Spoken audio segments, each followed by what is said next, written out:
We all know that the winter training period is very important for building your foundation for the upcoming season, but might you be doing things that are actually compromising your fitness gains? Well, I've put together a list of 5 things that you're probably doing wrong in your winter training.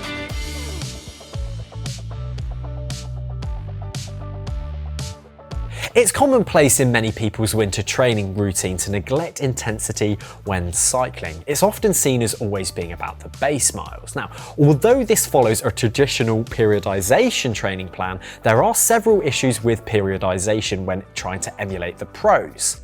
Although professionals spend a limited amount of their training time at higher intensities when it's winter training and out of season, they are spending a small percentage of a much larger overall training volume there. If you aren't training 30 hours a week and you're doing say just 7, then periodization would suggest that you spend maybe an hour and 24 minutes above zone 1 or 2. If you are training that total volume, then doing mostly zone 2 with such a limited time at higher intensities, you're likely not going to be making the most of your training time, and over the course of a winter, will end up losing fitness.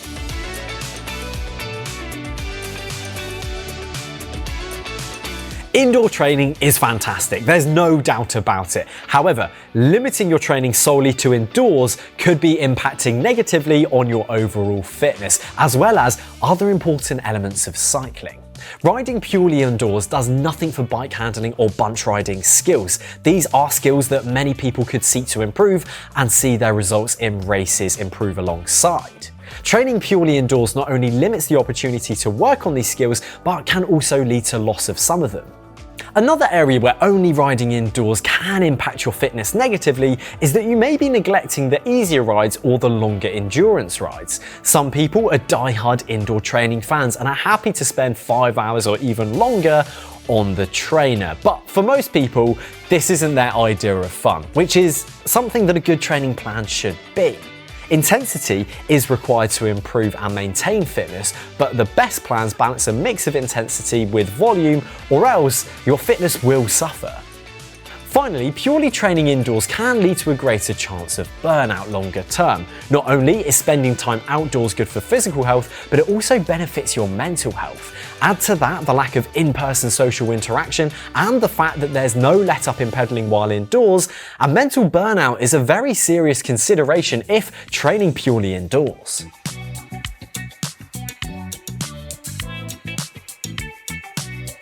Getting your kit choices right on winter rides can be difficult, and if done incorrectly, you can really impair your training sessions and have a negative impact on your fitness.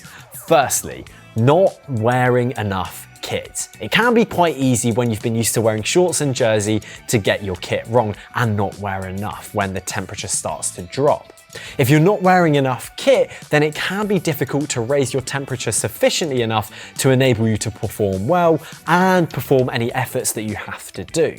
Not being warm enough can also increase the time it takes to recover from training sessions, even if they're at a lower intensity. Secondly, another big mistake is actually wearing too much and overheating. When it gets to winter, it can be tempting to layer on lots of kit to stay warm and reduce the chance of getting a cold. However, I would say it's always better to have too much kit on and then strip or unzip it later if you do start to heat up too much. However, if you can get your kit right in the first instance, then that will reduce the need for you to carry more kit and then end up stuffing your pockets. However, if you're leaving the house at 8:30 AM, it's likely that it's going to be a lot colder than it will be midway through the ride. So wearing too much and overheating has 2 potential issues. Firstly, fluid loss increases and dehydration can become more likely. The easy fix is drinking enough fluid as well as consuming salts, but in the winter, it can sometimes be difficult to want to drink that much more.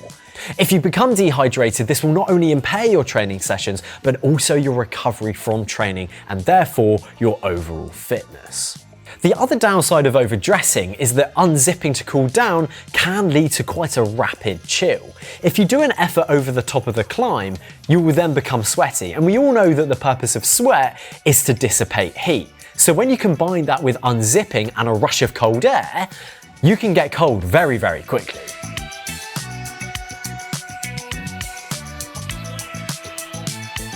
This is an area which a lot of cyclists neglect throughout the whole year. Dedicated strength work can be a huge benefit, both for increasing power while also reducing the likelihood of injuries. During winter, many people try and increase their volume of cycling to get those base miles in. However, doing just volume work and neglecting strength work really does put you at a comparable disadvantage.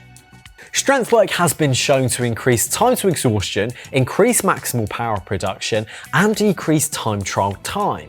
So for those worried that they'll put on loads of muscle and get heavy, well, unless you're very genetically gifted, you won't put on kilos of muscle. You may gain some, but with power increasing. Your watts per kilo will increase with your watts per CDA increasing by more. In other words, you'll be faster everywhere. So if you're just training volume, or you just train on the turbo and neglect strength work altogether, you could be damaging your fitness and the potential to be faster.